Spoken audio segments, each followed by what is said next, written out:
ogun ti padà wọlé Yorùbá o wàhálà ńlá gidi ti wọlé Yorùbá ṣé ẹ mọ̀ pé pẹ́ta ti ń pariwo wípé ńkọ́ o kó jẹ́ ká pín ìlú yìí kí ìtàjẹ̀sílẹ̀ kó ba lè dáwọ́ dúró ṣùgbọ́n ó ṣe ní láàánú pé pẹ̀lú bá ṣe ń pariwo tó àwọn kan tí wọ́n ní agbára tí wọ́n ní fọ̀tán lè kọ́ná láti jẹ́ kó ṣeé ṣe àwọn gangan ló wà nídìí bó ṣe ń fà sẹ́yìn ẹ wò ǹjẹ́ ẹ gbọ́ pé ní ọ̀sẹ̀ tó kọjá wọ́n jí àwọn ọmọ iléèwé kan gbé àti àwọn olùkọ́ list wọn ti jáde lẹ́ni là ń gbọ́ pé àwọn bíi 46 ni wọ́n kó ní school kan nílùú Ìbàdàn lára wọn ni máa kan tí wọ́n pè ní Mr. Michael wà tó jẹ́ kan lára àwọn olùkọ́ ẹni tá à ń sọ yìí bá ṣe ń bá yín sọ̀rọ̀ yìí àwọn agbésùmọ̀mí yìí ti pa wọn ò tún wá pa nìkan wọ́n dù lọ́rùn ara wọn ló dá fáwọn tó kù mo fẹ́ kẹ́ wá lọ gbọ́ wíníwí ọ̀rọ̀ nínú fọ́nrán yìí màmá mi Yorùbawuyi tú ọ̀rọ̀ o kódà omijé bọ́ lójú abiyamọ ẹ farabalẹ̀ kẹ́ wá lọ gbọ́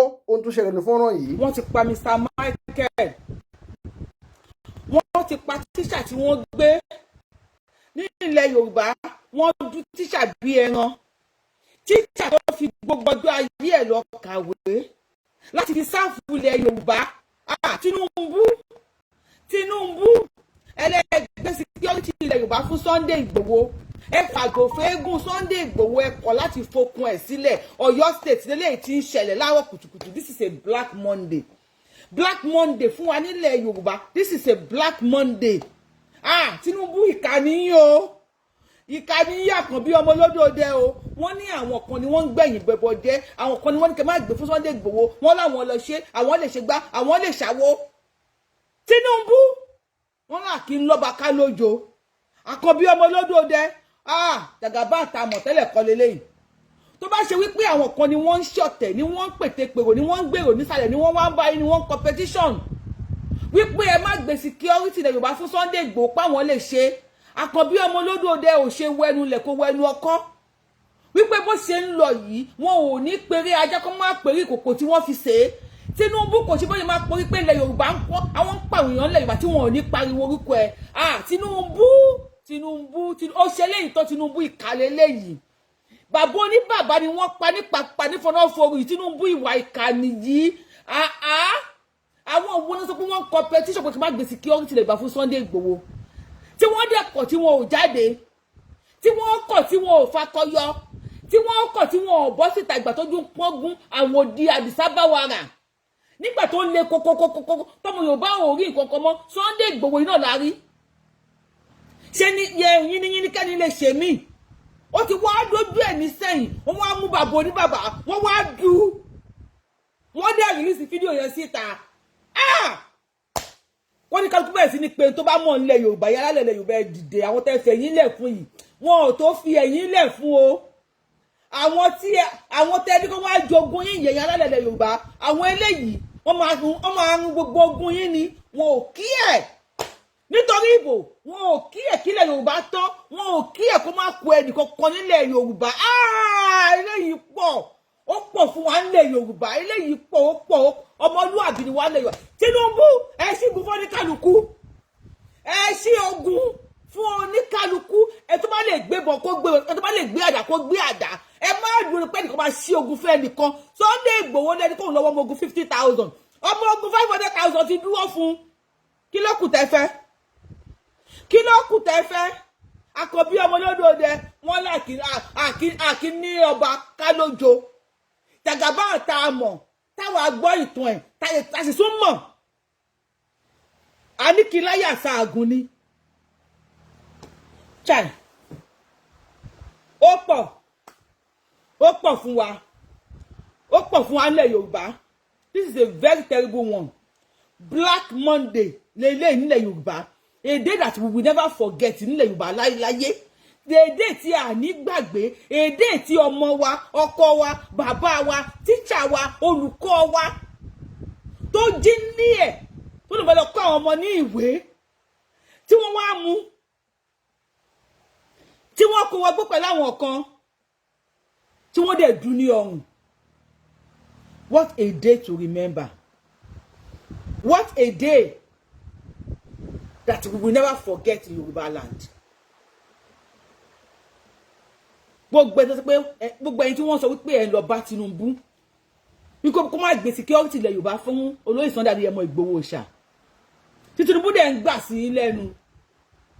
Èmi mọ̀ wípé ìdàkẹ́ ní agenda kí wọ́n ti sọ fún yín pé ẹ make sure pé ẹ di Sunday Igboho lẹ́sẹ̀ mú o títí táwọn máa fi pa gbogbo Yorùbá tán o. Àbí kó jẹ́ pé ẹ̀ta inú bí ni tí kò kan ta ìmọ̀ wá wù. Tálámọ̀ tó máa kàn lọ́la ó ti kan Mr. Michael lẹ́nìí. Tálámọ̀ tó máa kàn ní ọ̀la bàbá yẹn lẹ̀ ń wò ní ojú fọ́nrán yín yẹn máa ṣò fídíò yẹn fún yín. Wọ́n ní wọ́n kọ́kọ́ introduce rẹ̀ ó dẹ̀ introduce rẹ̀ tán wọ́n wá du Tinubu Black Monday lẹ́lẹ́yìn ilẹ̀ Yorùbá Tinubu wọ́n wá du bàbá yìí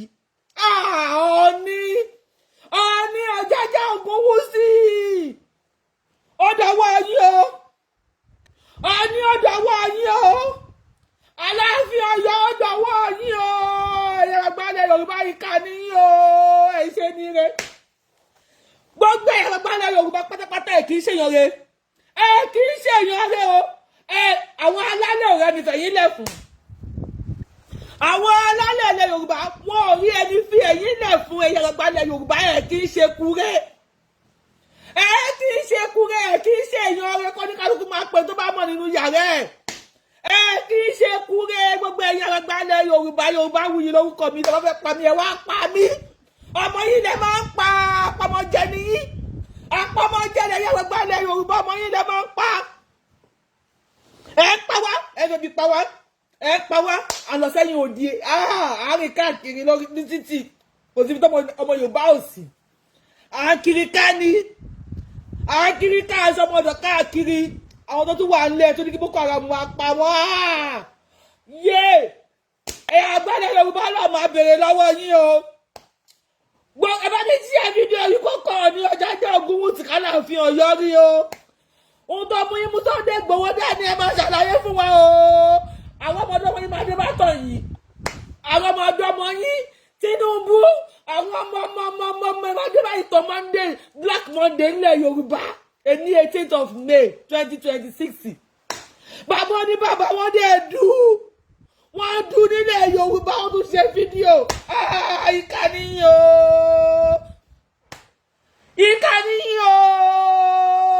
tó tún lé tàwọn alálẹ̀ fẹ́ yìí báyìí kí ló dé tí àwọn alálẹ̀ ilẹ̀ Yorùbá tí wọ́n fi ẹ̀yìn ilẹ̀ fún ẹ̀yìn tó fẹ́ yìí ilẹ̀ fún yìí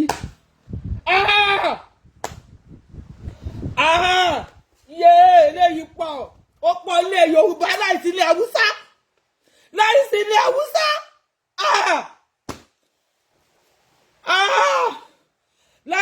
Haúsá táàsí ilẹ̀ Haúsá nílẹ̀ Yorùbá wọ́n ní kò introduce ààrẹ báyẹn lẹ́ ń wò ìyẹn nínú igbó wọ́n ní kò introduce ààrẹ tó wọ́n dé pa ṣọ̀gbọ́n olùkọ́sọ ara náà ẹ̀rẹ́ nífẹ̀ẹ́ yín náà fún ogunlọ́kà ayé ẹ̀rẹ́ nífẹ̀ẹ́ yín náà fún láàánú ògiri ọkọ̀ àwọn tẹ́kọ̀ wọlé lọ́wọ́ yìí ká ní wọ́n Tinubu Sunday Igboho ní ẹ̀yẹ́ kò jáde olówó onígbà kọ́ máa pọmọ Yorùbá ó ní ẹ̀fì wọ́n dẹ̀ olówó bèrè sísì lọ́wọ́ yín ẹ̀dẹ̀ mú Sunday Igboho ẹ̀mú dání Tinubu mú Sunday Igboho dání ẹ bá wá pẹ́ Tinubu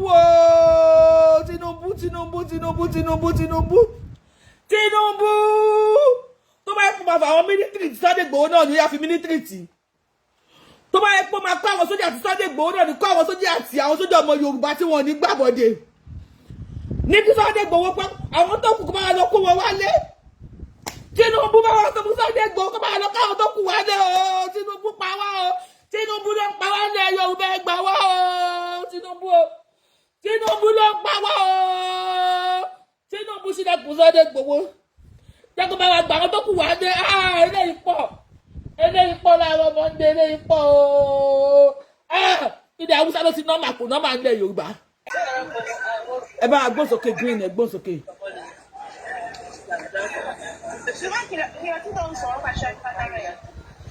Bébí kìíní kan yẹn ó dáàbò green ẹ gbósókè.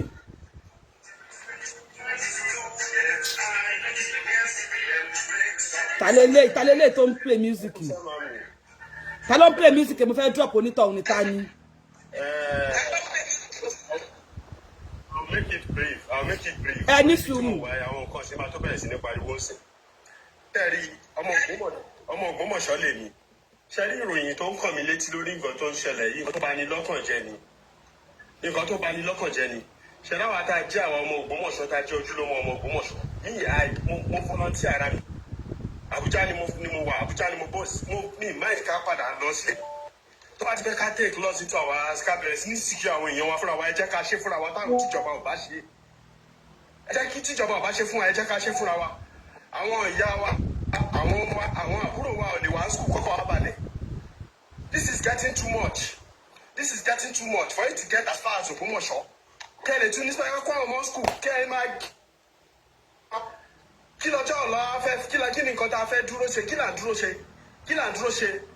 Please let's mobilize ourselves. Ẹ jọ̀ọ́ àwa tá a bá jẹ́ ọmọ Ògbómọ̀ṣọ́ ẹ jẹ́ ká padà wá sílé ẹ jọ̀ọ́. Ẹ jẹ́ ká tẹsẹ̀ lé kọ́kọ́ ká dìbò ẹ má jẹ́ ká máa wo kíní ọ̀pá bá lè jọ ọmọ nǹkan máa bàjẹ́ mọ́ wa lọ́wọ́ ẹ má jẹ́ ká dúró lè jọba o. This is getting too much please. This is getting too much. For them to have the guts to go as far as Ògbómọ̀ṣọ́ kẹ́ ẹ tún wá kó àwọn ọmọ school kẹ́ máa gé orí. Ẹ jọ̀ọ́ àgọ́ because I'm putting emotion. Bó ṣe rí lọ́kàn mi mo ṣe ń sọ. Ẹ jọ̀ọ́ ẹ jẹ́ ká mọ ohun tá à ń ṣe o. Àwọn ọmọ Yorùbá ẹ jẹ́ ká jí o. Ẹ jẹ́ ká mọ ohun tá à ń ṣe o. Ẹ má jẹ́ ká fààyè tẹ̀lé yìí o. It's getting too much o. Ẹ jọ̀ọ́ I will come back and listen to them. Thank you for bringing me up. You are welcome. Thank you so much. Ṣẹ́gun ẹgbọ́n sókè. Ìyá mi kú ètò. Ẹ ṣeun mà. Bá a gbọ́ sókè mà. Ẹ máa lọ sí sàlẹ̀ mà. Ẹ máa lọ sí sàlẹ̀ mà. Ẹ máa lọ sí sàlẹ̀ mà tẹ́ bá ti gbọ́ nǹkan tá à ń sọ kọ́sọ́ àdéhùn akadé ráyè gbá nǹkan tó ti gbọ́ wọlé. Ẹ bá a gbọ́ sókè. Ẹ máa pèsè ìyá wa. Ilé ìmọ̀ àti wa lágbára. Ṣé wà náà bàbá yìí ń yí báyìí? Ṣé wà náà bàbá yìí ń yí?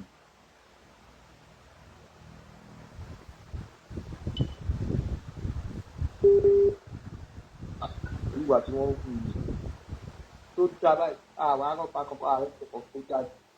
Ṣé iṣẹ́ ẹ ojú náà bá wa dé ilẹ̀ Yorùbá káwa ọmọ Yorùbá dìde fúnra wa ká jáde síta fún ọ̀pọ̀ tó wà o. Wọ́n tètè jẹ́ ká ṣe ní lásìkò.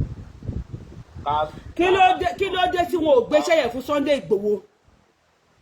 Ìwọ ọ̀tẹ̀ ni iṣẹ́ ọ̀tẹ̀ lẹ́ ń wò yẹn. Ṣé Tinubu wá jẹ́ Tinubu fúnra rẹ̀ tó bá yẹ pé ọ̀tẹ̀ ni àbí Tinubu fúnra rẹ̀ mọ̀ nǹkan tó ń ṣe tó bá yẹ pé ọ̀tẹ̀ ni wọ́n ní òkè ńlọ́ba kó lójo Tinubu ó ní fẹ́ tó power yà sọ pé ó yá Sunday Igboho ló bá mi rescue àwọn eléyìí tí Tinubu ò bá mọ tó ń ṣe wọ́n á pa anybody tó ti second time tó this is an evidence of tí Tinubu bá wọlé second time bóyá wọ́n á pa anybody ó wọlé kò wọlé Yorùbá ti wọ̀.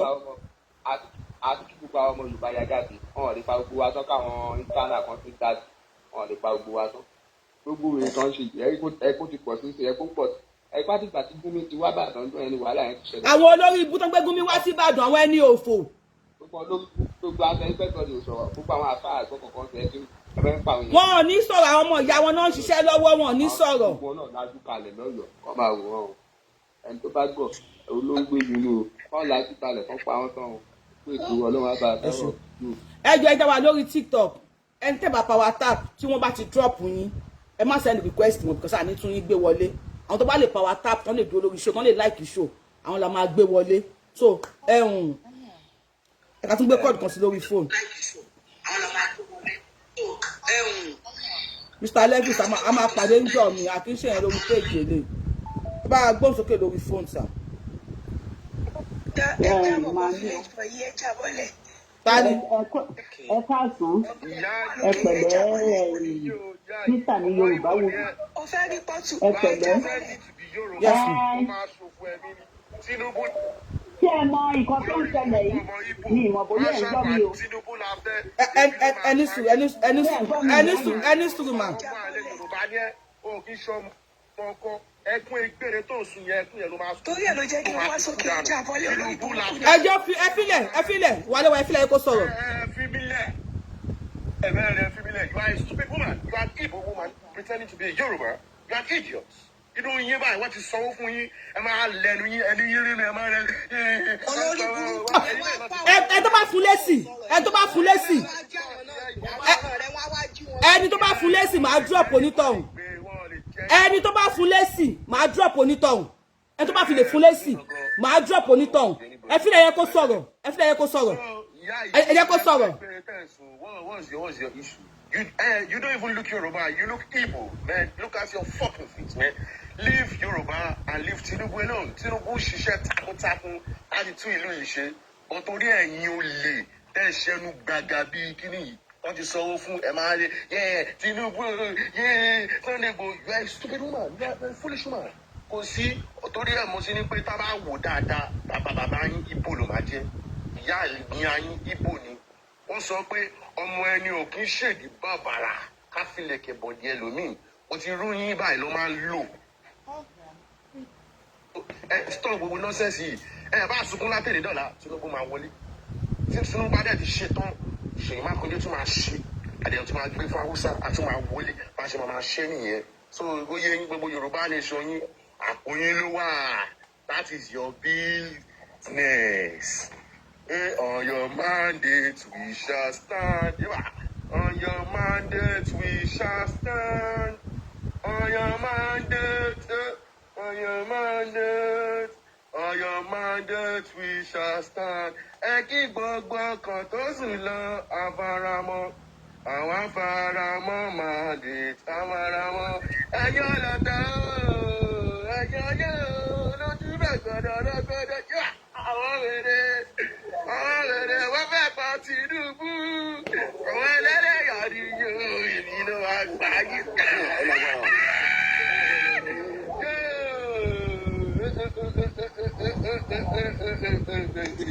Ọpẹ́ yẹ ooo yẹ́bà bàbá yẹ́bà ọpẹ́ yẹ ooo ọmọ Elédùmarè aṣọ́re kárí ayé yẹ́bà ó ṣoore fọ́ba ó tún ṣe fún Tinubu lọ́tọ̀. Kò máa gbàgbé àwa Yorùbá lọ́tọ̀ ọgbẹ́ yẹn o bàbá ìyá yìí mo fẹ́ pín orin kan orin yẹn tó bá ti fẹ́ sùn ó máa la gogo létí ẹ ó ti yẹ.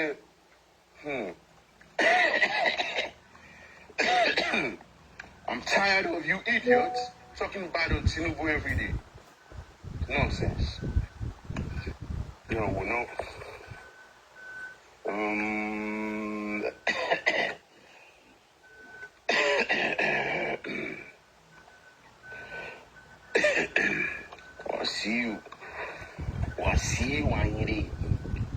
Wasiu Ayinde.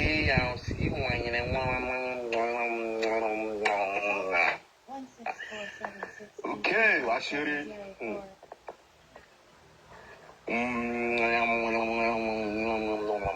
Okay.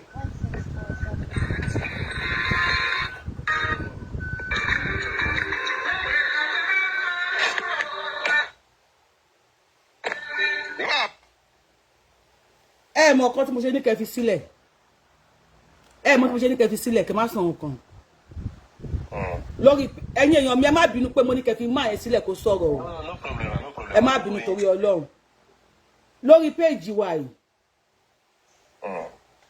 ó ti ṣẹlẹ̀ lẹ́ẹ̀mejì ẹ tó kọ́kọ́ ṣẹlẹ̀ sí máa dárúkọ ẹ̀ wọ́n máa ń pè ní Ọbaṣọlá ó wà lórí Facebook ó ti wá sórí péèjì yìí ó ti wá bú mi mo ti block pé ó ti ṣe àìmọye pages tó fi ń bú mi tó fi ń sọ̀rọ̀ oríṣiríṣi mi pé oríṣiríṣi ṣùgbọ́n gbà tó ń wọ òkè ọdẹ àwọn fámìlì ẹ̀ náà kọ́kọ́ pa gbogbo ẹ̀tẹ̀ bá mo jẹ́ tó pèsè orí show mi mo ṣe ní kẹ́ ẹ fi sílẹ̀ kẹ́ ẹ má kódà lórí YouTube ẹnìkan wà tó ti ń bú mi lórí YouTube bí yẹn kọ́ wọlé bàjẹ́ kọ́ ló wà lórí YouTube tó ti ń bú mi mo rí kọ́mẹ̀ntì yẹn mo jẹ́ ṣé rí gbogbo ẹ̀kọ́ lè yẹn máa ń ṣépè fún. Of course. We are going to bú. But I walk your there. Oh my family will talk. Now Lenny Ọbaṣọlá my son, though you have apologized over social media on live, though I apologize. And mo sọ pé ó ti tán. And the Bible show yẹn níjọ́ yẹn. Wọ́n pé mo dárúkọ ẹ̀. Ó wà lórí Facebook, ó wà lórí TikTok. ó tún wá lọ́mọbìnrin kan ìmọ̀ bí amórí bí picture ṣì wà lọ́dọ̀ mi ti máa ń ṣù ẹ̀ olórúkọ mi ní Abíọ́lá nígbà tá à ń pariwo pé wọ́n pa wọ́n lérùkù wọ́n pa àwọn Christian pé Christian genocide wà nígbà tá a post pé wọ́n pa àwọn èèyàn lérùkù she came ẹ tó bá ní video picture gẹ̀ yẹn lọ́wọ́ máa ń show it every time please send the video to me the picture to me Abíọ́lá lórúkọ mi lè gbàgbé tó lórúkọ mi ni she posted wípé wọn Christian lòun o òun dẹ̀ wà ní Nàìjíríà kò òun ní fine wọn pa èèyàn kankan tó jẹ́ Christian kò sí Christian genocide 16 days after that day àwọn tí wọ́n wà tó pa lérùkù nínú church ó wà lára wọn ó fìbọn la orí ẹ̀ sí méjì báyìí ni lẹ́sẹ̀ ní pé ìgbà tó ń sọ̀rọ̀ mo ní kẹfílẹ̀ kó sọ̀rọ̀ o torí àwọn tó máa ṣẹlẹ̀ sí àbí mọ̀lẹ́bí ẹ̀ torí àwọn tí wọ́n jẹ́ you was there God bless you Ìwàlẹ́wà torí Ìwàlẹ́wà bá mi wo picture girl yẹn send sí mi kì í ṣe fáwọn tó wà lórí TikTok torí àwọn tó jẹ́ family bàbá tí wọ́n dúró láàárọ̀ yìí nísìn wọ́n wà níbi tí wọ́n ń ṣépè àwọn obìnrin kan nílẹ̀ Yorùbá wọ́n wà níbi kan sìn bí bàbá yẹn ṣe ń sọ̀rọ̀ tí wọ́n wọ́n ní èpè àwọn kan tí ń bù nǹkan sórí nǹkan fún bó ṣe wà yẹn bó ṣe ní kẹ́ fílẹ̀ pé ẹ jẹ́ kó sọ̀rọ̀ o ẹ jẹ́ kó sọ tẹnu ẹ̀ o fún oníkọ́ ló máa ń fẹnu ẹ̀ pé kú wọ́n ní èmi kọ́ mo pa o ọ̀tá mi ló para ẹ̀ àwa kọ́ la pa o ọ̀tá ilẹ̀ Yorùbá ló para ẹ̀ níbi tínú ẹ̀ ti ń dùn sí tó ṣẹlẹ̀ ńlẹ̀ Yorùbá o làwọn alálẹ̀ ti pa àwa kọ́ la máa pa wọ́n dígítà ráìsì méjì tó ń gbà ló máa padà pa wọ́n ṣe mo pé mo dárúkọ please send that lady very pretty lady so táwọn yẹn bá ti ń sọ̀rọ̀ lọ màá gbé picture jáde màá fi hàn yín ẹ bá wa gbóhùn sókè yẹn tó bá kàn ẹjọ́ tó lè yẹn kó wà lórí fóònù ẹ bá wa gbóhùn sókè lórí fóònù. ẹ ti sọ̀rọ̀ ti gbọ́ ó yẹ kẹ́ máa tolerate àwọn nuisance. ẹ jẹ́ kó sọ̀rọ̀ ká lè bá a post òun náà tó bá ṣẹlẹ̀ sí ni. IQ ẹ ò lò tó bá ti ṣẹlẹ̀ sí bàbá mi a máa lè post ẹ̀. wọ́n ti ta sóòlù wọn fún èṣù nìyẹn wọ́n ti ta fún Sátánì àwọn ara wọn lẹ̀ ń rí yẹn báwo ló ṣe lè pààyàn tó ń dún àwọn èèyàn bẹ́ẹ̀ yẹ ìwọ́dẹ̀ sọ pé kí Tinubu máa continue ta ni Tinubu who is Tinubu Tinubu tí US wá carry out mission tẹ̀yìn parọ́ pé ẹ ti ṣe láti 2024 àbí 2023 wọ́n ṣe wá ṣe ẹ wá ń give excuse pé mistake in identity ṣé pé a ṣe máa wò tó máa pa èèyàn lọ títí tí wọ́n máa fi di president in 2027 kí ni agenda ẹ kí ló fẹ́ ṣe. I mean, our Yoruba, I need láti gbára wálẹ̀. I do not know. We all need to stand up. So anybody wọ́n fẹ́ bú mi ẹ jẹ́ bá mi fún wọn lẹ̀ jẹ́ kó bú mi o mi ò ní ọmọ bú mi o ẹ jọ̀ọ́ o ẹ fi wọn lẹ̀ jọ bú mi o. ẹ̀yin lẹni platform yìí lóòótọ́ bọ́ àwa ò nígbà kan máa sọ pákúgbé ọ̀rọ̀ lórí platform yìí ẹ chop wọn off. bẹ́ẹ̀ tó bá wà ṣẹlẹ̀ tó bá wà because bóyá wà ẹ́sì bóyá sọ̀rọ̀ àti screenshot fọ́tò ẹ̀ tó bá ṣẹlẹ̀ sí akúkú wá bí. tó bá jẹ́ fọ́tò ní fọ́tò ló gbé sórí kìíní ńkọ́. torí fọ́tò tí mò ń rí ẹ̀ ó dàbí content creator kan ni. àwa síbi àwa bá announce ẹ ṣe ń gbọ́ bá wa MSK ẹgbẹ́ òsókè. ìyá mi Yorùbá o ẹ ṣe kò ní bàjẹ́ fún yín. àṣẹ Èdùmàrè. ẹ ṣe gan òkèlè yín mo tún kọ ẹyọkan sílé ní nítorí pé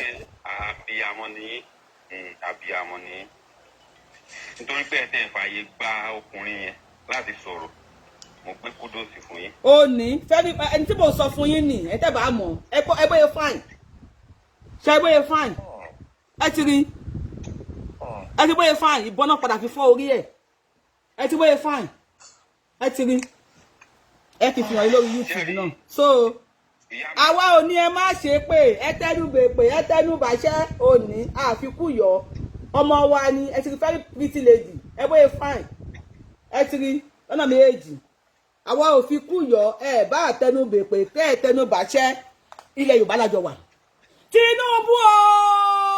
Tinubu tún Sunday Igboho kalẹ̀ Tinubu má yẹ kó pa wá tán lẹ̀ Yorùbá o Tinubu àkọ́bí ọmọ olódòdó o Onífẹ́ Aláàfin Ọ̀yọ́ Ògúnwùsì ẹ dìde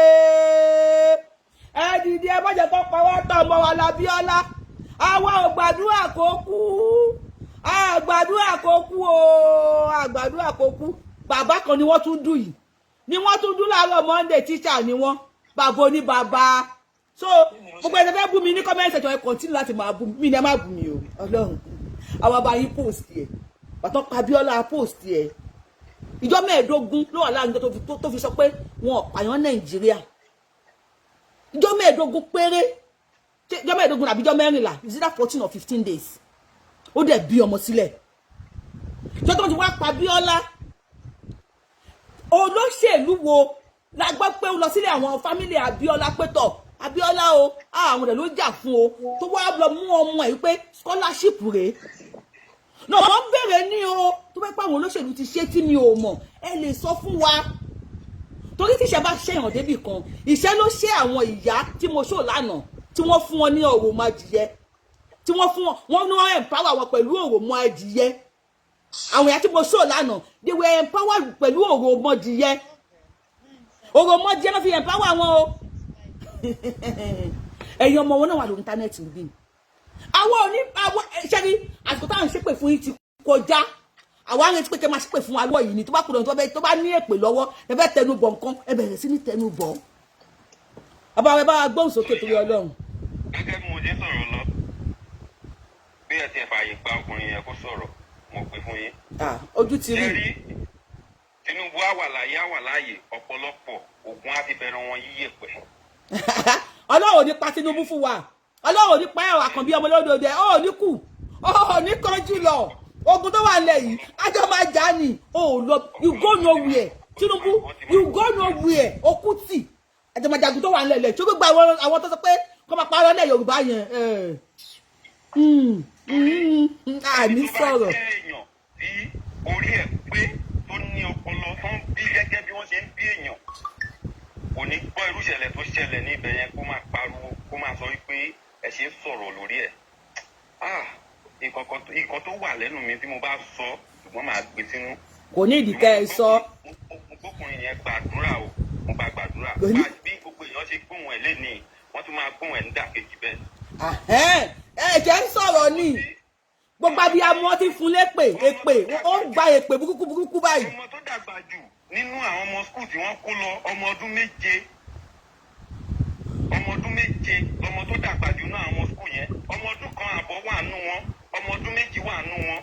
bàbá wa ó dùn mí pé ẹ̀ sí lórí YouTube Yorubawuyi mo fẹ́ ṣó ẹ̀ ní ọmọ tó mu yàn mo fẹ́ ṣó fún yín ọmọ tó mu yàn lọ́wọ́.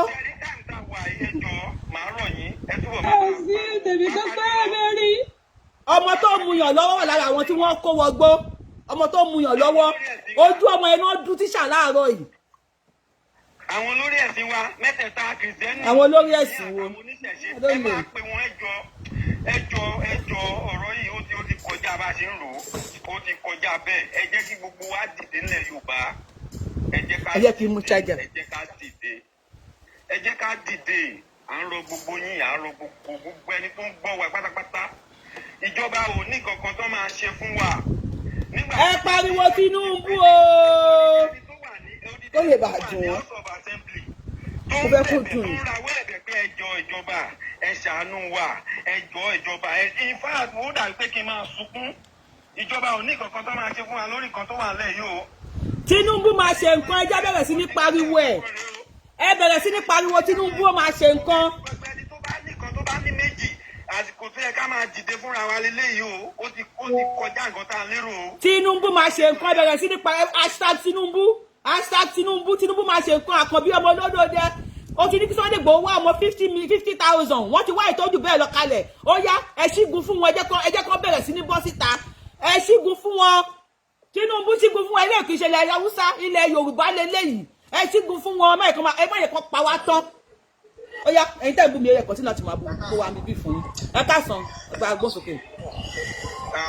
ó fẹ́ dà pé ní lọ́sẹ̀ tá a lò tán yìí before káwọn pípò tó lọ kó àwọn tíṣà yìí tán lọ kó àwọn ọmọ mo sọ̀rọ̀ kan bíi ó lọ́jọ́ tá a bá fi ààbò sílẹ̀ tá tá a face main problem wa ká tó tẹ̀síwájú because then they were talking about wọ́n sọ̀rọ̀ nípa Igbo mo wá bí wọ́n lè rò pé àwọn Fúlàní tó wà nù gbó ìtàn pa wá ìgangan kí la rí ṣe fún wọn because they are the major problem àwọn gangan ní wàhálà wa àwọn náà ń pa èèyàn tá ń gbèyàn lọ pa tá ń lé àwọn èèyàn kúrò. ṣe rí ṣọ́ọ̀tà tí mo ṣe lé ní mo ò fẹ́ Fúlàní Igbo mi ìfẹ́ lórí ṣóòyì Fúlàní ṣe kinní kan Igbo ṣe kinní kan ẹni sùúrù sà we should stop complaining.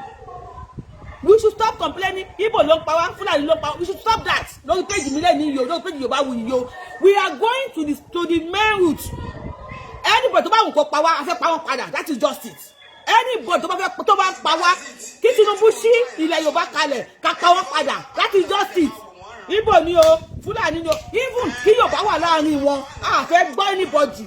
Tẹ́nìkan wà nínú igbó tó sọ pé òun ẹnìkan tó lè bẹ̀rẹ̀ sí máa dúró máa wà kó wọ́n bẹ̀rẹ̀ sí máa pa àwọn ènìyàn. Tá a dẹ̀ gbẹ́nu wa dákẹ́ tá a sọ̀rọ̀ sí tá a tẹ̀ sọ̀rọ̀ lọ́bẹ̀ nǹkan tó bá àdì burúkú ni gbẹ̀tà tí mo tẹ̀ lọ ọ̀yọ́ yẹn mo ń gbọ́ bàá mi Fúlàní ìyá mi Yorùbá kí ibo ni irú yẹn ti ń ṣẹlẹ̀ misbreed láì ṣe pé German Shepherd àbájálẹ̀ ń sìn tẹ́ ẹ̀ ní misbreed tẹ́ ẹ̀ ní crossbreed àwọn kan dẹ̀ ń pa wọ́n back to back rí nǹkan kan sọ àkànbẹ̀rẹ̀ sí ń wù. It is time for us. Tó bá rò pé Tinubu máa wá láìpẹ́ anybody run ni. Olóògùnkú ni gbogbo àwọn leaders tó wà níbẹ̀ yẹn. They are all selfish. Àpò wọn náà wà fún. They are not there to even every one of us should be agitating. We should be calling on Tinubu. Kó bá wa Sunday Igboho sọ pé máa rescue wa. We should be calling on Tinubu kó gbéṣẹ́ ìfún Sunday Igboho. Àwọn kí ni Tinubu ṣé kò tiẹ̀ kó ti fún go ahead tó bá sọ pé òun fẹ́ ní. Ó lè lóhun ò gbọ́. Baba wa ẹni tó bá sùn máa ń jẹ ní kò kí ń jápé rọrọ Tinubu pretend pé òun sùn. Let's continue pátápátá pé fún Sunday Igboho sílẹ̀ nígbà yẹn wọ́n ní kò ní fi sílẹ̀ pátá bẹ̀rẹ̀ sí ní pariwo lórí page Yorubawuyi ṣó fi sílẹ̀ àbí kò fi sílẹ̀. Let's continue ní bú Tinubu ní wọn lépè but we should continue calling on him. Ìyá mi rò pé ẹ̀mìyàn tí mà ní jẹ́ o a ṣe bẹ́ẹ̀ ni gbòǹgbò tinú ẹ̀ láṣẹ o. Hello sir. Àwa máa ní ìdá àti dìde fúnra wa ká dìde fúnra wa. Àwa ní ìdá àti dìde fúnra wa a ní ìdá àti máa dúró de president kan ká dìde fúnra wa. Tábà ní a máa wò tí president àfigbá ọlọ́run ilé kápá wa tá o. Èyí tẹ́ ẹ sọ̀rọ̀ iṣẹ́ lè wọgbó pẹ̀lú wọn. Ẹni sùúrù sà. Ẹni sùúrù lórí fóònù sà. Ẹni sùúrù lórí fóònù sà. So bàbá wa a ti gbọ́ tí ẹ ṣeun gan. Ṣé rí gbogbo ẹ̀yin tẹ́ máa sọ pé tó máa ní káwọn èèyàn jáde. Tẹ́ máa bẹ̀ pé ṣé wọ́n lè wọgbó. Èmi wà l'Amẹ́ríkà ń sìn mo ní káwọn èèyàn jáde. Mo ti rí àwọn tó ń bú mi come back home come and say kinní kan ẹ má jẹ́ ká máa bára wa jà tí èmi àti ẹ̀yin bá ń bára wa jà pé ẹ ṣé wọ́n lè wọgbó ẹ ní sùúrù jọ ẹ kì í sọ má pọ̀rọ̀ mọ́ mi lẹ́nu ṣé wọ́n lè wọgbó ṣé wọ́n lè ṣe kinní kan it's like tálíkà àti tálíkà ń jà àwa ń bára wa jà torí àwọn olówó wọn ò lè gbé Ṣèyí Tinubu wọn ò lè gbé ọmọ Ṣèyí Mákindé ọmọ tálíkà ni wọ́n máa gbé ó yẹ kí a panu pọ̀. Either you are a Tinubu supporter, you are APC, you are PDP, or even if you are against Tinubu. Lẹ́ni, tí lè bá mọ́ lọ́la, mo lè change page yìí sí Tinubu page. Tí Tinubu bá ṣe tó bá dùn mọ́ mi nílẹ̀ Yorùbá. And mo máa sọ kíní kan, kọ́n tó bá ti ń tẹ̀lé mi láti ilẹ̀ ti pẹ́. Tí n bá sọ̀rọ̀ mẹ́wàá, at least mẹ́ta á wá sí ìmúṣẹ. Nígbà tá à ń pariwo Yorùbá nation gbà yẹn tí àwọn aṣíwájú gbẹ̀gà tó ń bú wa mo sọ pé BLLB náà máa bá bọ̀. Tinubu is a smart man tó jẹ́ wípé ó máa tẹ̀kì ọlọ́gbọ́n àtolóye láti mọ̀ pé this man is smart. Ṣé irú bọ̀bọ̀ tó sọ pé tó ń bú wa tó wá ṣépè fún wa yìí tí Tinubu bá rí fídíò ẹ̀ Tinubu máa rí bí ẹni pé olórí ibú lélẹ̀. Olórí burúkú làwọn ọmọ ẹ̀ ó máa ṣòfò ní wọ́n lọ ṣépè fún. Tinubu máa rí pé olórí Tinubu máa rí pé olórí ibú lélẹ́yìí ṣé tó jẹ́ nǹkan tí mo sọ ṣó ń yé yín. àbáyé ọmọ àwọn yẹn fẹ́ bà. ẹ jẹ́ ká ẹ má yẹ ká joyè nuisance bíi tiẹ̀. àkókò lákàyọ̀ ṣì wọn lè fẹ́ fẹ́ gé ẹ̀wẹ̀ ọmọ àwọn òfin. tẹ́ bá yẹ ká sọ̀rọ̀ ẹ kò máa waste time ni. But I am telling you who Tinubu is. Àwọn aṣíwájú bloggers lẹ́ni èló ni wọ́n gbà lọ́wọ́ Tinubu. Àwọn tí wọ́n dalẹ̀ Sunday Igboho tí wọ́n lọ join Tinubu nígbà yẹn. Mo sọ fún pé Tinubu ò ní fún wọn ní sísì. Ìgbà tí Tinubu tó ń pín ministerial appointment ta ló nínú àwọn aṣíwájú beggars wọ́n ṣe pọ̀ tó ta ni Tinubu fún ní ẹyọ kan. No, ẹ sọ ẹnìkan tí Tinubu fún ní ẹyọ kan appointment fún mi. Wọ́n yẹ ṣépè tó kọ́ táwọn èèyàn wọ̀n wọ́n lépè táwọn náà wọ́n àwọn èèyàn lépè Tinubu wọn bí olórí burúkú. Tinubu mọ̀ pé wọ́n ń pa wá nílẹ̀ Yorùbá. Tinubu mọ̀ pé wọ́n yẹ pa wá nílẹ̀ Yorùbá ó mọ̀ pé kò tẹ́ wa lọ́rùn. And I'm gonna tell you pé kò tẹ́ Tinubu fún ara ẹ̀ lọ́rùn. Tinubu máa ń rí ẹnìkan pé wọ́n ń pa wá nílẹ̀ Yorùbá ipò ẹnìyẹn ń support bó ṣe ń pa wá Tinubu máa ń rí wọn bí olórí burúkú ni. But táwọn ọmọ Sunday Igboho tán lọ join Tinubu wọ́n padà ń sunkún lé ní wọ́n padà wá ń bú Tinubu. I told them that time mo sọ fún yín àbí mi sọ fún yín mo sọ fún yín. Ó yí àti mọ wèrè láàrin èèyàn tí wèrè bá wọ coat kò sí bó ṣe lè dress corporate tó ẹ máa mọ̀ pé wèrè ni ẹ lè wọ́ láti orí kẹ́ tó wọ́ dé ìsàlẹ̀ kẹ́ tó wọ́ padà inú kí bàtà ẹ jẹ́ kọ́lọ̀ méjì àbí kó wọ̀ tó sósì àbí kẹ́ gbé táàyè ẹ̀ ó ti jẹ níbì kan ẹ máa mọ̀ pé wèrè ni. So Tinubu mọ àwọn tó ń jẹ́ wèrè ó mọ àwọn olórí burúkú ìtọ́ pé ìkíkan lè pọ́ máa wo ẹni tí kú ti palátà nù tó ṣe sọ pé kúkan lè pọ́ máa wo ẹ bá wa gbọ́n sókè lórí fóònù. ẹ kó ètò ẹ ṣe òyà mi. ẹ ṣeun sà. ṣé inú mi dùn fún ọ̀rọ̀ tẹ̀sán sí ṣe rí àwọn ọmọ pọ́ màá ní káwọn bá ṣe máa gbára wa sílẹ̀ kò sí nǹkan tó kan mọ́ olówó pé wọ́n ń pa àwọn èèyàn. ẹ má yẹ ká bára wa jà. ibi tá a wà ń sì ń sọ̀rọ̀ ìjà mọ́ rárá ọ̀rọ̀ bá a ṣe máa strategize tá a máa gbára wa nílẹ̀ ní ká máa lé tó a lè gbára wa oṣù tó bá jù yìí gbé bọ̀ kó o ṣe fẹ́ kékeré o. kó o ṣe kan kékeré. ilẹ̀ Yorùbá ti lọ gbàtẹ́mi lọ lé mi gbàtí mo dé láti Nàìjíríà mo bẹ̀ sí lo táǹsì lórí ètò yìí pé madam. ilẹ̀ Yorùbá ti lọ. bẹ́ẹ̀ni nígbà tí mo rí kan tó ń ṣẹlẹ̀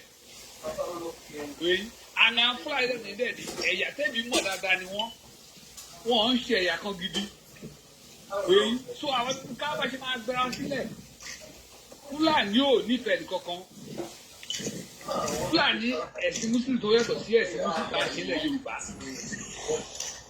bọ́n ṣe máa gbalẹ̀ náà wá ẹ má jà bára wa jà ká ṣe ìṣọ̀kan Bob Marley ti kọ́ni ó ní unite. ẹ wo ọmọ tó fine bí ẹgbára yìí ẹ rí ẹ bóyá fine ẹ ṣe òsà ẹ bóyá fine abẹ́rẹ́ bóyá fine Abíọ́lá lórúkọ ẹ̀ very pretty lady ẹ wo ó fine bí ara àwọn tí wọ́n support ni pé wọ́n pààyàn Nàìjíríà ìjọ kẹẹ̀ẹ́dógún tó sọ ní Fúlàní wọ eruku tí wọ́n fìbọn fọ́ orí ẹ̀ sí méjì. You think I am happy? Ọmọ Yorùbá ni. You think I am glad? Ó lọ́mọ sílẹ̀. You think I am happy pé wọ́n ṣe pa Abíọ́lá yìí bí wọ́n ṣe pa ọmọ tó ẹ wò ó ṣẹlẹ̀ yóò lè contest fún beauty kinní kan ni ẹ wé fine ni ṣọmọ yóò lè contest ni lọ́tí Fúlàní tó wá fìbọn pa nínú chọ́ọ̀chì lérùkù. Ǹjẹ́ ẹ gbọ́ wípé gọ́vnà Abdulrasaq Abdulrahman gọ́vnà Kwara State ìjọ lọ mú ọmọ ẹ̀ abẹ́kìsì kan ní gọ́vnà wa ní Kwara State ìjọ lọ mú ọmọ Abíọ́lá kó fún ní scholarship ó bímọ ẹyọ kan kalẹ̀ ṣé gọ́vnà lè lọ mú ọmọ ẹ̀kọ́ fún scholarship wọ́n lọ wọ́n mọ àwọn tó bá ti ń support wọ́n mọ̀ pé lórí burúkú ni ẹ́ many of them mọ̀ pé Nàìjíríà ò ṣiṣẹ́ wọ́n fẹ́ kó tí wọ́n jẹ kán kúrò bẹ́ẹ̀ ni wọ́n tó bá ti support wọ́n mọ̀ pé lórí ibú ni ẹ́ tó bá pa inú wọn máa dùn ní pé lórí ibú kan tó ti lọ ẹ bá wa gbó sókè láàrin ìṣẹ́jú méjì. bàbá tó ní kọ́ bá wa tàyè bàbá tó sọ pé bàbá olóyè Ìgbòho fóun fẹ́ gbogbo ara. máa play fídíò ọmọ ọdún ni bàbá yẹn kọ́ bá tó bá yẹn jáde àbúrò lóògùn nígbà tó lóògùn Ìgbòho lọ kó lọ bá wọn káwọn ọmọ yẹn jáde.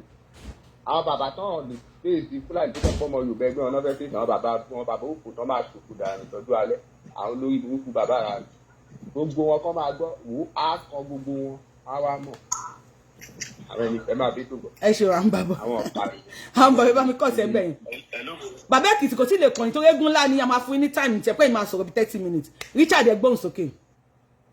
ẹ yẹ kó máa bú mi o ẹ má fún wọn lésì o àwọn àbíbí a máa bá wọn gbóbi tí wàá rí wọn síta Richard ẹ bá gbó sókè. Hello ma, ẹ káàárọ̀ ma, ẹ pẹ̀lẹ́ ma, ẹ kú iṣẹ́ ma. Ẹ ṣeun sà. Yes ma. Ẹ jọ̀ọ́ ma, nǹkan tí nǹkan náà mo ti fẹ́ sọ ni wípé láti ìgbà tí wọ́n ti kọ́ wọn ẹni yìí àti ẹ̀rọ àwọn èèyàn from that Oyo state kàn tí ẹ protest lọ sí governor house kàn protest lọ bẹ̀ ṣe because. Kò kí ń ṣe justice for Mohbad kò dẹ̀ kí ń ṣe threesome Sisi Alagbo. How do you expect them to protest? Kàn táyà kàn dáná síbẹ̀ kàn sùn síbẹ̀ tọ̀sán tòru kàn wà bẹ́ẹ̀ kàn má kúrò bẹ́ẹ̀. Come on, Chrome bear. Anytime Pelori say she be baba ẹnìkan ni, ẹgbẹ́ ẹnìkan ni, ọkọ ẹnìkan ni now. Kí káwọn tó wọlé kó àwọn 5 state wà ní Yorùbá ìtura lè support wọn kankan wọ́n mọ́tò kan wá support wọn kan protest lọ́yọ̀ state yẹn. Ó yẹ kí gbogbo teacher ní South West kàn daṣẹ́lẹ̀ ni. All the teachers in South West. Kí ló ń ṣẹlẹ̀ gan? Tinubu will find solution to it. This is getting too much. Ẹ ṣé gan, God bless you, sir. Mr. Segun ti sọ̀rọ̀. Aláàfáà ẹ bá wa gbóhùn sókè. Bí aláàfáà bí aláàfáà ni má bínú. Ẹ wo máa mi yọ̀ọ́ dà fún yín jàre. Ẹni sọmọ nù. Àṣẹ. Ṣé rí gbogbo wa nílẹ̀ Yorùbá? Ọmọ líle wà nílẹ̀ Yorùbá o. Wàláhì lára wọn ni mí o. Ọmọ líle àpọ̀ nílẹ̀ Yorùbá gan. Ṣùgbọ́n àwọn olórí burúkú olórí wa wọ́n ń dá wa lọ́wọ́ kọ́. Ṣé wá rí olóyè Sunday Igboho tẹ̀ ń pariwo?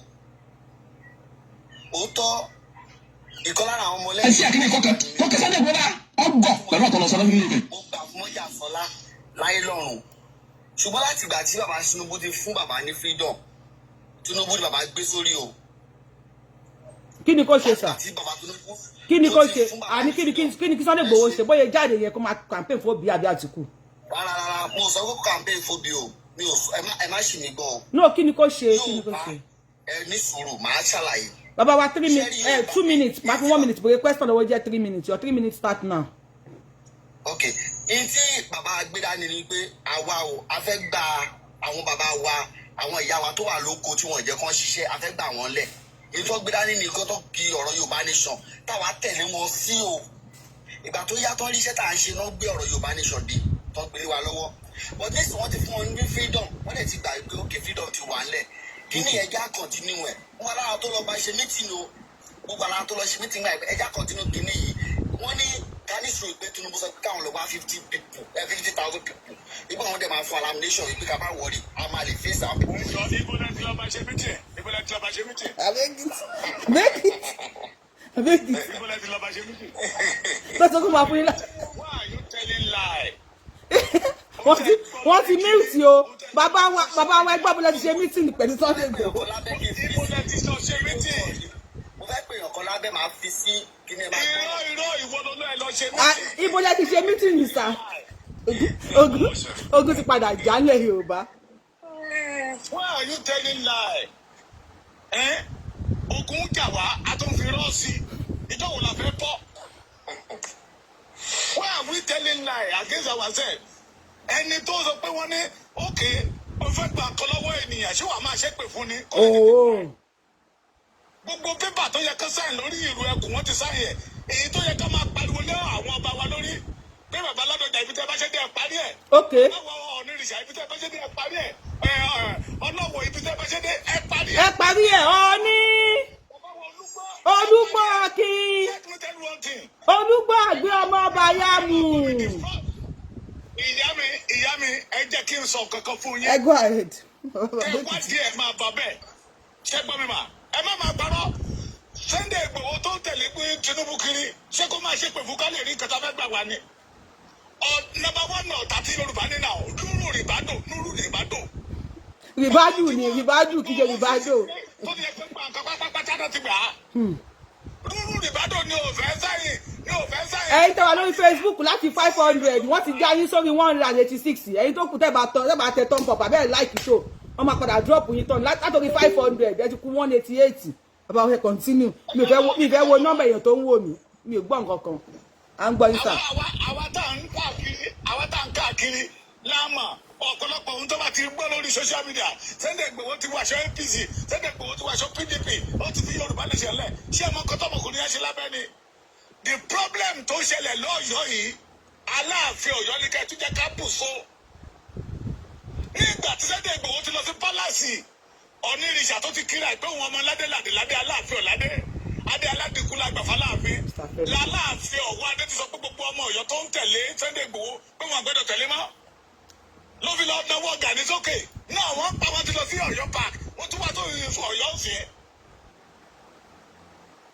ẹ̀já sọ̀rọ̀ lórí ìyẹn ká pariwo lórí àwọn àgbààgbà ilẹ̀ Yorùbá. Ó yá ẹ bá mi hashtag wọn. Ẹ má gbọ́ mi mà ojú yín ni Fúlàní ṣe lásẹ̀sì AK-47 fáwọn ọmọ wọn tó fi ń pa wá bẹ́ẹ̀ nípa náà bọ̀tì ìdùnnú ìbádọ́ òfẹ́. Bàbá Èkìtì ẹ ní sùúrù Màámi Grace wọ́n ní èèyàn 302 ló ń wà èèyàn 78 ló láìkì show ẹ fi wọ́n lẹ̀ o ìwọ̀n bàbí tó bá rìn dé àní tí mò ń ṣe yìí mò ń ṣe fún pé tí bá darúgbó ni táwọn ìbá fẹ́ kó má fẹ́ kó rìn tó má kọ comment tán láìkì ẹ̀ tán sí ẹ̀ tó bá rìn fine tí ò bá rìn tó èmi ò ní kánjú lọ má dàgbà má dùn kó bá má wá fẹ̀yìntì báyìí bóyá wọn ti máa gbé nǹkan mi lẹ́yìn YouTube àwọn máa wo ra níbẹ̀ máa rẹ́rìn pé ìgbà tí mo wà ń ṣàn góòdè ní ayélujára abẹ ní ìgbà tí mo pariwo ní and people wọ́n máa celebrate mi nílẹ̀ Yorùbá tí n bá lọ tán máa gbé èrè mi tí n bá lọ tán Yorùbá máa gbé èrè mi pé èrè ẹ̀ ní Yorubawuyi lórúkọ ẹ̀ àwíṣe àfọ̀gbóhùn a máa gbé èrè mi pé obìnrin takuntakun ní child wọ́n máa gbé èrè mi tí n bá lọ tán mi ìdẹ̀ ní kánjú lọ.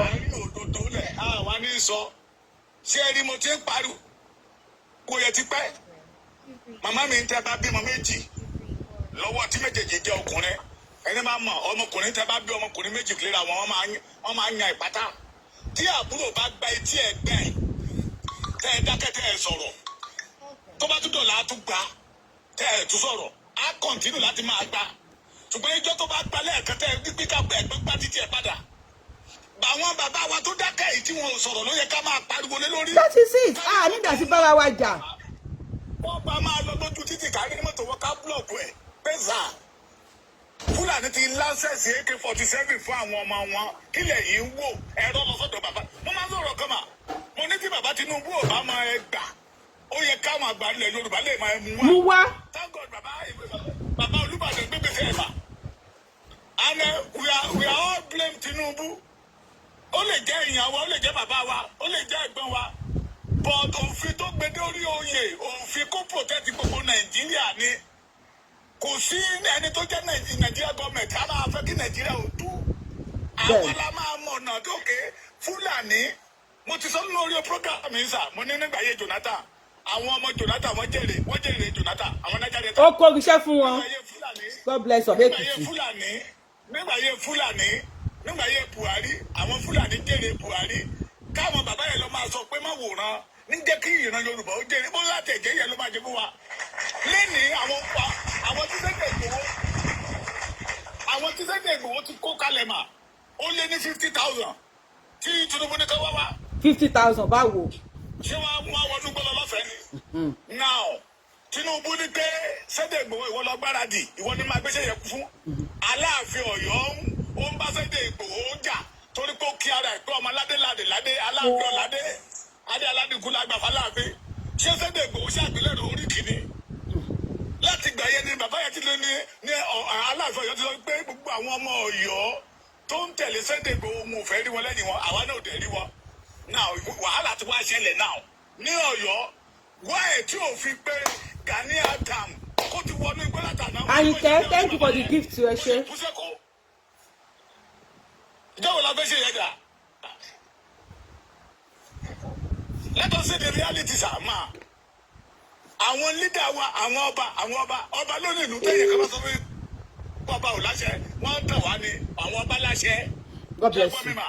Kogi tá a lọ àwọn ọba ló pẹ́ra wọn wá papọ̀ pé àwọn fẹ́ẹ́ invite Sunday Igboho wá pé wàhálà ẹ̀ pọ̀ jù nígbà tí gómìnà Kogi rí ọ̀pọ̀lọpọ̀ lẹ́tà ó surrender. And Tinubu will not stop them. Ó surrender. Sherry, we should continue calling on Tinubu.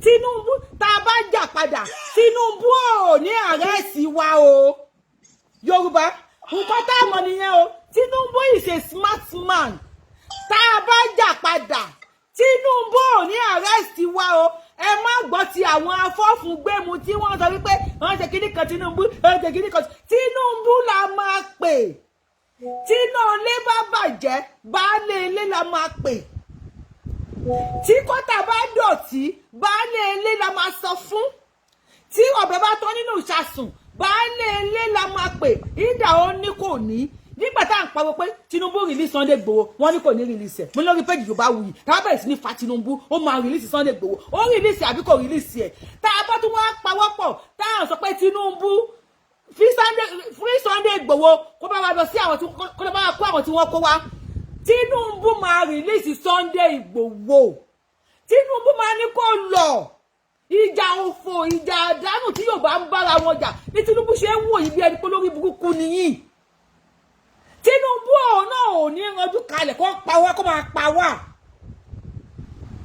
if we cooperate gẹ́gẹ́ bí tálíkà wọn ò lè pàṣẹ yìí Tinubu wọn ò lè gbé Ṣadé Tinubu ẹni tó bá sùn nìyẹn máa ń jí èèyàn kì í jí àpérọrọ Tinubu pérọrọ ni kò sùn àmọ́ wọn máa jí wọ́n pè ẹni tó pè ẹ́ òdàkẹ́ olóhùn gbàgbọ́ ya tí gbogbo ọmọ Yorùbá tàwọn tá a jẹ́ tálíkà táwọn bẹ̀rẹ̀ sí ní pariwo pé Tinubu o Ọọ̀ni o Aláàfin o Olúgbọ́ ọmọ Bàyámù o bàbá wa Olúbà tá bẹ̀rẹ̀ sí ní pariwo wọ́n máa gbọ́ pé wà wọn ò ní gbọ́ báwo wọ́n máa gbọ́ tá à ń sọ àní fi yín lọ́rùn sílẹ̀ lórí péjì Yorùbawuyi àní fi ẹ̀yọ̀ báyìí lọ́rùn sílẹ̀ àwọn máa pariwo yín ni a kọ́ ilẹ̀ Yorùbá kì í ṣẹlẹ̀ fúlàní tó ti máa ń dú èèyàn tíṣà tí wọ́n dún ní èní Monday èní 18th of May 2026 Black Monday ló jẹ́ fún wa nílẹ̀ Yorùbawuyi akọ ọmọ Yorùbá àbí ẹ̀kọ́ ni ọmọ Yorùbá ṣe é fẹ́ bẹ́ẹ̀ àfẹ́ bẹ́ẹ̀ àwọn akọ lórí péjì Yorùbawuyi àwọn máa pariwo fẹ́yìn bàbá yìí àní fi lọ́rùn sílẹ̀ mi ò ní jẹ́ kẹ́ gbádùn jẹ́ gbádùn náà jẹ́ gbádùn ẹni tó bá yẹ kí n gbádùn òun náà ní nísìmí ẹ̀yin ò jẹ́ ká gbádùn àwọn náà ò jẹ́ kẹ́ nísìmí Tinubu àní jẹ́ òun nísìmí lórí péjì akọ we don't want this in Yoruba land we have to defend ourselves insecurity la ṣe pariwo pé a fẹ́ Yorùbá nation insecurity yẹn ti pọ̀ and this shows wípé tí Tinubu bá wọlé 2020 kí ló fẹ́ wọlé 2027 wọ́n yìí mo bá pa wá lẹ̀ Yorùbá ni wọ́n máa ṣe fídíò títí mo bá bọ́lẹ̀ 2031 wọ́n yìí mo máa pa wá lẹ̀ Yorùbá tó máa ṣe fídíò ni Tinubu à ní fi ẹ́ sílẹ̀ we will keep on calling you àwọn máa pariwo ẹ àwọn máa pè ẹ Ọọ̀ni àní fi lọ́rùn sílẹ̀ Aláàfin àní fi lọ́rùn sílẹ̀ Olúgbọ́n ọmọ Bàyámù thank you bàbá mi Olúgbọ́n bàbá wa Ọọ̀ni bàbá wa Aláàfin bàbá wa Olúbàdàn ìfẹ́ mẹ́rin kọ̀kọ́ sẹ́yìn nínú gbogbo yín ibi tẹ́ ti bẹ̀rẹ̀ iṣẹ́ ó yá ẹ parí ẹ̀ we want you to finish this ẹ̀yin lẹ́ni kí Tinubu fi Sunday Igboho sílẹ̀ kò kí n ṣe ohun Yorùbawuyi àtàwọn fáǹsì ẹ̀ nìkan bó lè pa àwa náà gbé lè bá wa gbà a tún máa wá pariwo yín sí bọ́tọ̀ pálẹ̀ Yorùbá àwa ò faramọ́ àwa ò gbà sẹ́ àwọn ọmọ Yorùbá ṣe ẹgbà ni àwa ò gbà àgbà àfaramọ́ you need to rescue our people you need to rescue us ẹ lé wa sẹ́yìn òdì àwọn táwa lẹ́yìn òdì à ń fẹsẹ̀ sọ́nlẹ̀ káàkiri mi ṣe wà ní sẹ́rú jù mi bó ṣe wú àti ṣe night shift àti fàṣẹ èmi ti fẹ́ bọ́ àwọn tó wà nílé wọ́n kẹ́ ebi nìkan lẹ́sẹ̀ fi pa wọ́n àti máa fún wọn lówó oúnjẹ ẹ tún wá bẹ́ẹ̀ pé wọ́n bàbá yẹn ẹ ka pílẹ̀ lẹ́ẹ̀kan sí wọ́n ní kó introduce àròdé introduce àrẹ̀ tán. Ikú lágbára o ewu tó báyìí bó ṣe ojú wọn ti lérò wọ́n ti rí ikú you can come on Yorubawuyi lórí YouTube tó bá fẹ́ wò bàbá yẹn ti rí ikú ewu ojú wọn bó ṣe lérò kí náà people yìí fẹ́ kí TikTok wọ́n fẹ́ jáwọn ìbọdọ lórí TikTok tí wọ́n máa já yín bọ́ ni kò sí ọ̀nà tó yìn ní tí wọ́n kàn sí tẹ́bà ti lè power tap kò sí ọ̀nà ẹ bá wa power tap mi lè máa gbé ṣòkà wípé máa gbáwọn ìwọlé gbéyàn bọ́ ẹ bá wa kájẹ wọ 50,000 kó tó gbà tí gbẹ́nìbọ̀dì kẹ́nìbọ̀dì tó sọ̀rọ̀ lórí TikTok ẹ wọ̀ báyìí ojú wọn ti lérò wọ́n ti rí ikú kábíyèsí Ọlọ́run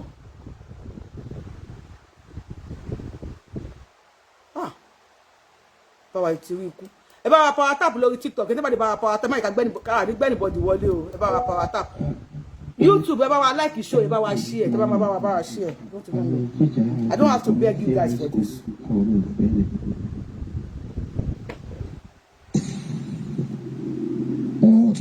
Boom tẹ́ gbọ́ yẹn orí wọn náà bẹ́ yẹn o wọ́n máa ṣe boom wọ́n bẹ́ ọ wọ́n á mú àdá wọn ìyá mi ẹ̀ ní dáàmú ẹ bá wa lo ṣẹ́jú méjì èrò pọ̀ Ọlọ́run ràn yín lọ́wọ́, Ọlọ́run á fún yín ṣe. Ṣé rí Yorùbá gba òmìnira lágbára Ọlọ́run. Ṣé rí Mákindé yẹn tó yẹ kó dìde, tó yẹ kó gbé helicopter, kó yọ̀ọ̀dà helicopter state, owó security vote tó gbà, kò sí nǹkan tó fi ṣe. Ìyẹn ló yẹ kó ṣe ìbídélé kó release helicopter state yẹn kó dẹ̀ máa fi ṣiṣẹ́ kiri. Ṣùgbọ́n nǹkan tá à ń jẹ òjò gbọ́n. Kí ló fi ṣe? Kí ló fi owó security vote wá ṣe? Wọ́n káwọn dúró ọmọ lọ ní school, wọ́n jókòó, àwọn ọba jókòó, ọba Ògbómọ̀ṣọ́ jókòó sínú ààfin, ọba Aláàfin jókòó, gbogbo ọba lọ́jà, everybody wọ́n jókòó, kí ló ń ṣe? Wọ́n pariwo Sunday Igboho, ṣé Sunday Igboho nìkan ló fẹ́ jagun ni? Kí Tinubu tiẹ̀ sì ní kó tiẹ̀ bá wa rescue àwọn ẹ̀kọ́ káwọn ọmọ wọn gbó kó bẹ̀rẹ̀ láti ẹ jẹ́ kó bẹ̀rẹ̀ láti bẹ̀ àwọn state governor onídìde wọn onídìde. State ẹ̀ ní security vote wọ́n tó láti ṣiṣẹ́. Ṣèyí Mákindé fẹ́ lọ sí 2027 election ó fẹ́ di president. Ta ló ń wa Tinubu tó lẹ́yìn tó gbórí kò lè fèsì Fúlàní òun ló fẹ́ lọ fèsì àwọn kàtà.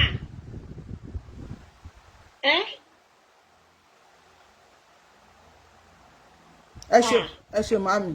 Ẹ ṣe Ọlọ́run àgbàwọ̀ Ọlọ́run àdẹ̀ dáàbò bo àwọn ọmọ yẹn Ọlọ́run á lo àwọn èèyàn láti release àwọn ọmọ yẹn.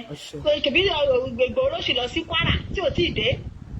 Àbí ìṣọ́ni ẹlẹ́ni yẹn kan náà ló sì káwọn èèyàn lọ sí Kwara ẹ̀kọ́ ló ná ni. Kí Tinubu bá wa sílẹ̀kùn fún Sunday Igboho kó gba Kwara wọ Ọ̀yọ́. Ẹ fún àwọn mílítírì láṣẹ ẹni kọ́nsẹ́ẹ̀tì dúróònù ẹ jẹ́ kọ́nsẹ́ẹ̀tì dúróònù. Tinubu máfẹ́ pè é wo mo lè gbá ní ìfọ̀sẹ̀ kan tó ní tiẹ̀. Wọ́n ṣe pariwo wọ́n ní Tinubu rìlíìsì Sunday Igboho kò rìlíìsì Kánú.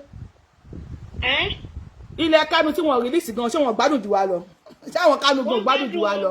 Wọn ò tó bẹ́ẹ̀ kan pa wọ́n wá ti pa wọ́n padà. Wọ́n ti pa wọ́n padà. Ọmọ Ìgbò àti pa wọ́n padà o. Sunday Igboho pààyàn kankan wọ́n lè sẹ́ńdáì. Ọlọ́run máa bá wọn jà.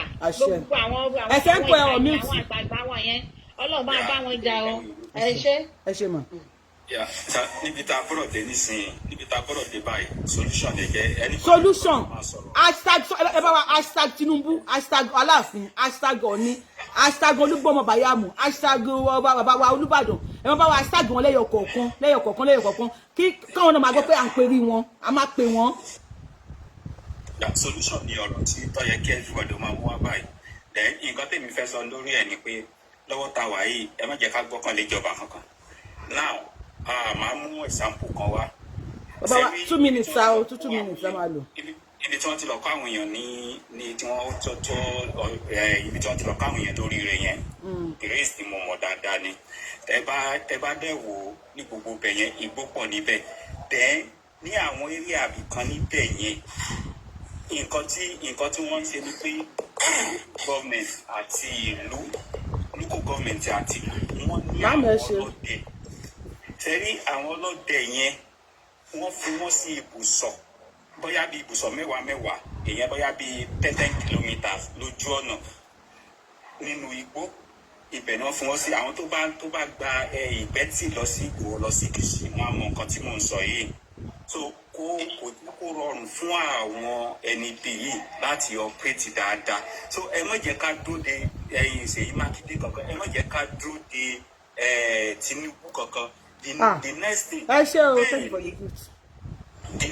tó yẹ ká ṣe nísìnyí pé ẹni tí ò kú òun olólókò òkè ọ̀hún so ẹ jẹ́ káwa gan kọ́kọ́ wá ọ̀nà àti protect wa náà ara wa náà so ẹ jẹ́ kí àwọn ọba àti àwọn baálẹ̀ àti àwọn local government kí wọ́n dìjọ kọ́kọ́ bẹ̀rẹ̀ local security fúnra wọn so tí wọ́n bá ṣe léyìí gbogbo tẹ bá rántí bóyá bíi 2 months ago wọ́n gbé àwọn kan ní ọ̀nà ìgbẹ́tìsíkìsí tó jẹ́ pé instanta ni àwọn local kìíní yẹn ni wọ́n sáré wọ́pọ̀ tí wọ́n dẹ̀ rí àwọn ènìyàn rẹ̀ sí padà sẹ́rí nǹkan tó ń ṣẹlẹ̀ yìí gbogbo ẹ ti yí mọ́ra wọn o ní ètò ìtẹ̀sí bóyá bíi 3 months ago mo analyse nǹkan yẹn ló ti ń ṣẹlẹ̀ báyìí yí pé láti Niger wọ ibi tí oríire yìí there is one thick forest kan tó wá láti ibẹ̀ yẹn tó jẹ́ pé nígbà tí jáde sí gbòòrò rárá dẹ́bi délé Haúsá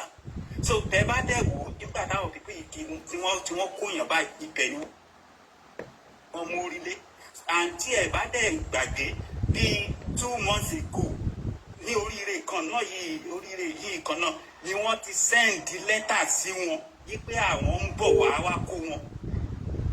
bẹ́ẹ̀ni bẹ́ẹ̀ni kejì tó máa kó wọn lóríire lélẹ́yìí. jẹ́rí pé wọ́n mú ọ̀rọ̀ yẹn sẹ́ so the best thing ẹ̀wọ̀ ẹ̀jẹ̀ ká kọ́kọ́ fọ ẹ̀rí ẹ̀jẹ̀ ká kọ́kọ́ protect ara wa ní ìlú kìlọ̀ kọ́kọ́ gbé ìgbésẹ̀ ló ṣe ìbọn tí wọ́n fi ń pàparò yẹn náà wọ́n tẹ̀ kọ́kọ́ fi dìgẹrẹ wu náà so kí wọ́n kọ́kọ́ bẹ̀rẹ̀ ẹ̀yìn àwọn tertiary institution wa náà àwọn náà wà nínú ìlú àṣẹ sọ̀rọ̀ yìí kò sí school wa kankan tí ó fìdí bọgbó àyàfi school tó wà nígboro gbogbo àwọn èèyàn yìí dẹ̀ ti wà so kò sí pé bóyá kinní kan ẹ má jẹ́ kémi torí àwọn tó sì fẹ́ sọ̀rọ̀ ẹ ṣeun sà. ẹ má jẹ́ ká blame anybody. No blame, we are not ẹ má blame anybody. Call on Tinubu, we are calling on them. Gbogbo pátápátá solution la fẹ́. That is the main thing. Thank you. Ẹ ṣeun gan. Ṣé ti rí bàbá wa ṣé ti rí lẹ́tà yẹn ni o. Wípé àwọn ń bọ̀ lẹ́tà yẹn lẹ́ ń wò yìí o. Wípé àwọn ń bọ̀ wọ́n dẹ̀ wà. Wọ́n pa àmì ṣe wọn kan. Ẹ bá wa gbóhùn sókè sà. Wọ́n tún àjẹrẹ wọ́n ti pa tíṣà yìí. Ẹ pè ní ẹ̀ẹ́dẹ̀ gbé fóònù mi. À ń sáré ẹ bá wa gbóhùn sókè ẹ sọ̀rọ̀ à ń gbọ́ yín ẹ̀yin lẹ̀ sọ̀rọ̀. Mo sọ̀rọ̀. À ń gbọ́ yín màmí. Ẹ kú iṣẹ́ takuntakun. Ẹ ṣe mà. Ọlọ́run àdá àwọn ọmọ yín sí. Àṣẹ mà. Ẹ ní ṣe lásán lágbára Ọlọ́run. Àṣẹ. Mi ìmọ̀ bóyá ẹ̀ ń gbọ́ mi o. Ẹ mọ nǹkan tó wà bẹ́ẹ̀ sí i. Torí àwọn pípù yìí ó pẹ́ tán ti ń kọ lẹ́tà sí wa láti 26 la wà yìí láti ń gbọ́ nípa nǹkan tó ń ṣẹlẹ̀ yìí ó ti dọ́dọ̀ wá ń sìn torí wọ́n tó ń gbà yẹn àwa tá à ń agitate tá à ń ṣe Yorùbá nation kiri tá à ń ṣe kí náà porúkọ ẹ̀ tá à ń ṣe kiri ń gbà yẹn ní Downing Street anyway àtàn ti lọ la máa ń lọ ká ti lọ ń ṣe rally wọn ọ̀gbọ́n sí wa lẹ́nu o ṣùgbọ́n ó ti délẹ̀ ń sìn ẹ wò bọ́n ṣe ń pa wá ó máa dé orí àpèrè àwọn ọba wa ẹni mo sọ bẹ́ẹ̀ o ó pẹ́ tí mo fi ń sọ o tí wọ́n bá ti tètè dáhùn sí mo mọ̀ pé wọ́n ní jẹ́ tán lè gbé kò ó máa dórí àpèrè wọn o ó máa dórí àpèrè àwọn àgbààgbà o wọ́n má lérò pé àwa tá à lé èèyàn tá à lẹ́ni tó lè gbèjà wa wípé àwa yẹn náà máa pa pé àwa nìkan náà máa pa àwa nìkan pẹ́ náà máa pa o ó bọ̀ lọ́dọ̀ wọn o. Kò jù bẹ́ẹ̀ lọ ẹ ṣe màá mi ó bọ̀ lọ́dọ̀ wọn o. ẹ ṣe mà. wọ́n á gbé adé wọn wọ́n á gbé sórí ìtẹ́ wọn àwọn ẹ́míà àwọn Fúlàní wọ́n wá gbé ẹ́míà lórí àpèrè wọn o. ẹni mo sọ bẹ́ẹ̀ o ká má dìde sí kó fún jókòó kó relax kán jẹ́ kó máa pa wá lójú wọn wọ́n mọ̀ sí àwọn náà máa ń sọ̀rọ̀ so ẹlẹ́ẹ̀tẹ́ ti ń sunkún yẹn ẹ má sunkún ẹ jẹ́ ká wá mẹ̀kún yẹn jẹ́ ká máa gbàdúrà lábẹ́lẹ̀. Ó ti sùn mí mi mọ̀ nǹkan tí máa ṣe tí mi ti máa sunkún mọ́ mi mọ̀ nǹkan tí máa ṣe. Ẹ má sunkún. Ẹ ṣe mà.